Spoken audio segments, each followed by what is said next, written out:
اب میں آتا ہوں اصل ٹاپک کی طرف. یہ تو تعارف تھا تاکہ آپ کو پتہ چلے کہ جو ایک انہوں نے نیا کیمپس کھولا ہے اس کے ان کی جو مینجمنٹ ہے وہ ان کا ایجوکیشن سے اور تعلق کتنا ہے اور ان کی فیملی کا, ان کے والد صاحب کا بیک گراؤنڈ کیا ہے.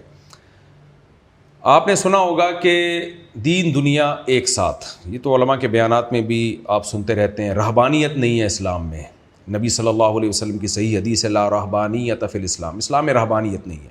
بہت عرصے سے علماء سر جوڑ کے بیٹھے ہیں, خاص طور پہ جامعۃ الرشید کی مینجمنٹ تو اس پہ بہت سر جوڑ کے بیٹھی ہے کہ مسٹر اور ملا کا فرق ختم کیا جائے. انگریز جب بر صغیر میں آیا نا تو اس انگریز کے آنے سے پہلے مسٹر میں اور ملا میں کوئی فرق نہیں تھا.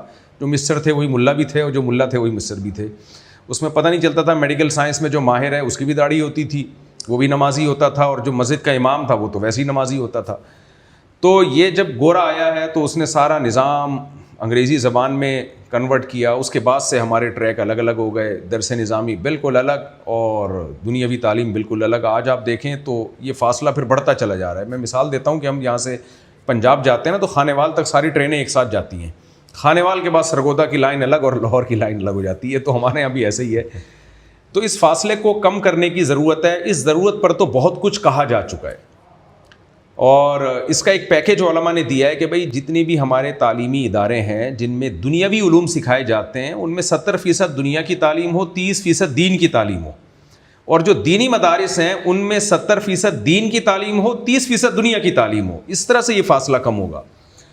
تو اس کی ایک کوشش مفتی احسان وقار صاحب نے بھی کی ہے. تو اب میں آپ سے کہوں گا کہ آپ نے اس کوشش میں آپ کیا سمجھتے ہیں کہ آپ کتنا کامیاب ہو جائیں گے اور اس میں آپ کی کیا ایفرٹس ہیں, اور یہ جو آپ سٹی کیمپس کی بنیاد رکھنے جا رہے ہیں کیا یہ اس گیپ کو ختم کر سکے گا؟ کیونکہ بہت سارے اسلامک اسکول ہمارے سامنے ایسے آئے ہیں کہ وہ نہ دین کے رہے نہ دنیا کے رہے. کچھ اسکول تو ایسے ہیں جو بالکل بچوں کو لبرل بنا دیتے ہیں, ان میں تو دین ہے ہی نہیں. بچے مادر پدر آزاد, ماں باپ عذاب میں آتے ہیں کہ ہم نے ان بچوں کو اتنا خرچ کیا, ان پہ اتنا یعنی انویسٹمنٹ کی اور یہ ہمارے ہی باغی بن گئے.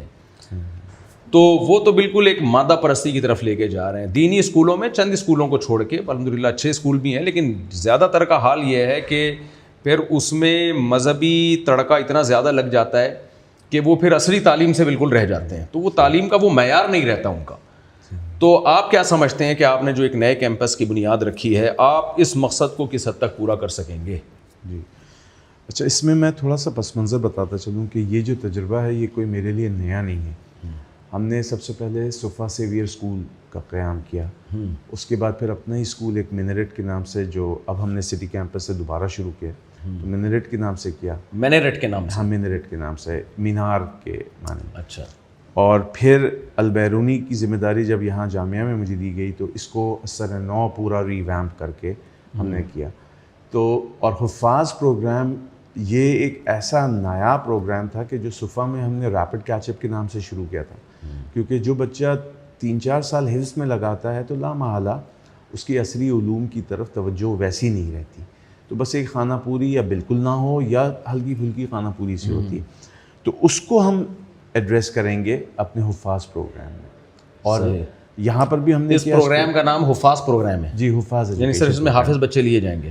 ہماری ترجیح یہ ہوگی کہ جو حافظ بچے ہوں, اور یہ پروگرام ایسا ہے کہ جو بچے حفظ کر کے آتے ہیں یا ان کی عمریں 10 سے 13 سال ہے اور انہوں نے 4th-5ویں جماعت اسکولنگ کی بھی ہو اور حافظ نہیں ہیں, یا حافظ ہیں اور اسکولنگ 1لی اور 2ری جماعت کی بھی ہے, تو ہم ان کو ایک اسٹریم میں ڈالتے ہیں جس کو کہتے ہیں پری حفاظ.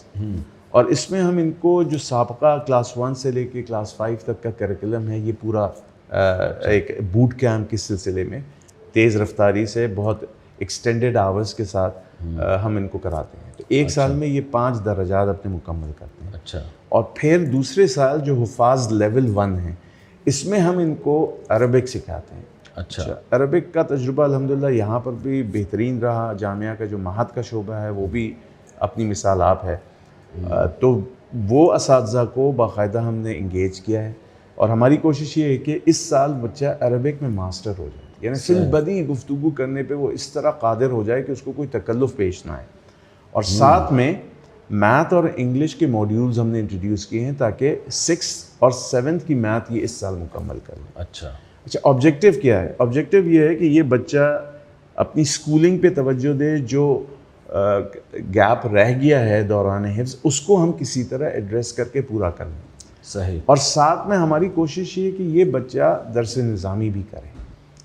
اچھا، ہمارے پاس جب وہ 4 سال آئندہ او لیولز کرتا ہے تو اس میں ہم تمہیدی جو پہلا سال ہے اور صف اول اولا کا یہ ہم مکمل کراتے ہیں، اور ساتھ میں ہماری ترجیح یہ ہے کہ ہم ان کو او لیولز کرائیں گے. اچھا، او لیولز میں بھی ہم نے ان کے لیے مضامین کا انتخاب ایسا کیا ہے کہ ان کے پاس ایک ایگزٹ کا آپشن موجود رہے کہ جب او لیولز کے بعد وہ اے لیولز کریں گے اور مدرسے کے مزید 2 سال پورے کر لیں گے، یعنی صف ثالث. اچھا، اس میں درس نظامی بھی ساتھ ساتھ ہے؟ جی.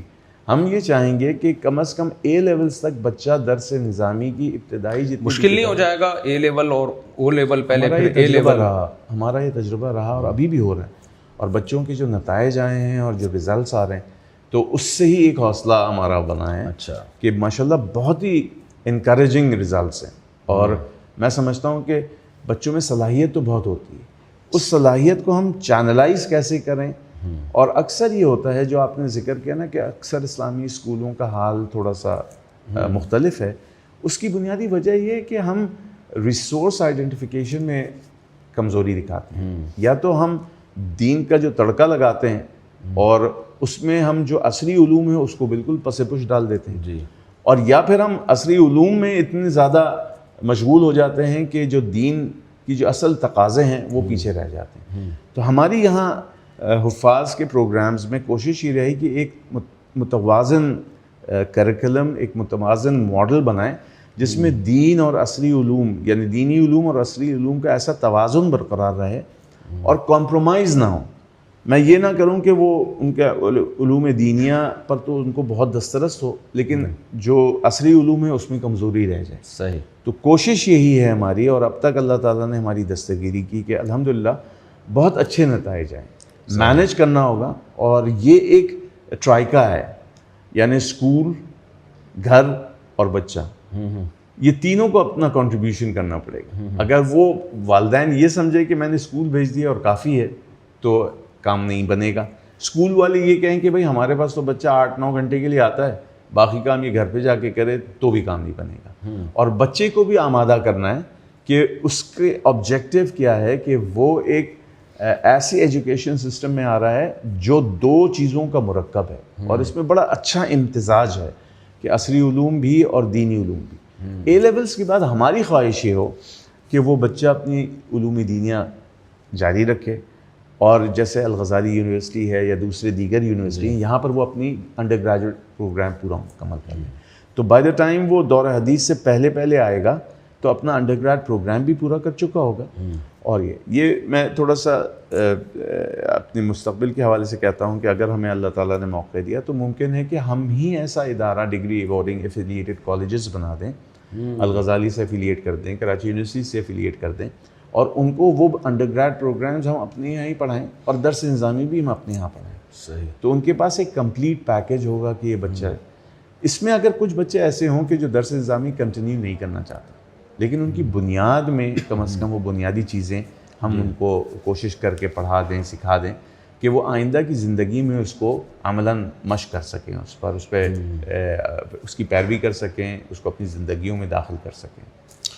یعنی آپ کی بات کا خلاصہ یہ نکلا کہ جو سب سے بڑا اشکال، دیکھیں جتنے بھی مسلمان والدین ہیں وہ تو چاہتے ہیں کہ ہمارے بچے کو مذہبی تعلیم بھی ملے. میں نے تو ایسا کوئی بھی نہیں دیکھا، چاہے وہ خود دین پہ نہ چلتا ہو، لیکن اپنے بچوں کے بارے میں سب کی خواہش ہوتی ہے کہ یار اگر ہم نے دین نہیں سیکھا تو ہمارے بچے کم از کم سیکھ لیں.